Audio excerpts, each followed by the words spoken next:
പെൺകുട്ടികളെ കെട്ടിച്ചു വിട്ടാലേ അച്ഛനമ്മമാർക്ക് ഉത്തരവാദിത്തം തീർന്നു. പിന്നെ സ്വർഗമായാലും നരകമായാലും ബാക്കി ജീവിതം ഭർത്താവിന്റെ വീട്ടിൽ തന്നെ ജീവിച്ചു തീർക്കണം. എനിക്ക് പിന്നെ നിന്റെ വീട്ടിലോട്ട് തിരിച്ചു വരാനായിട്ട് വലിയ താല്പര്യമൊന്നും ഇല്ലായിരുന്നു. പിന്നെ എനിക്ക് വേണ്ടതൊരു ജോലിയായിരുന്നു. അന്വേഷിച്ചു.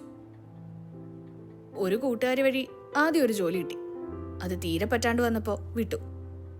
പിന്നെ ഇവിടുന്ന് പോവാൻ തോന്നിയില്ല എനിക്ക്. എല്ലാരും ഉപേക്ഷിച്ചപ്പോ എനിക്ക് വലിയൊരു ഭാരം ഒഴിഞ്ഞ പോലെയാ തോന്നിയ. വിഷമം പിന്നെ പതിയെ വാശിയായി. പല പല ജോലി മാറി മാറി ചെയ്തു നോക്കി. ജീവിക്കാൻ പണം വേണമല്ലോ. ഒടുവില് ഇവിടം വരെ എത്തി. ഇപ്പൊ എന്താ ജോലി?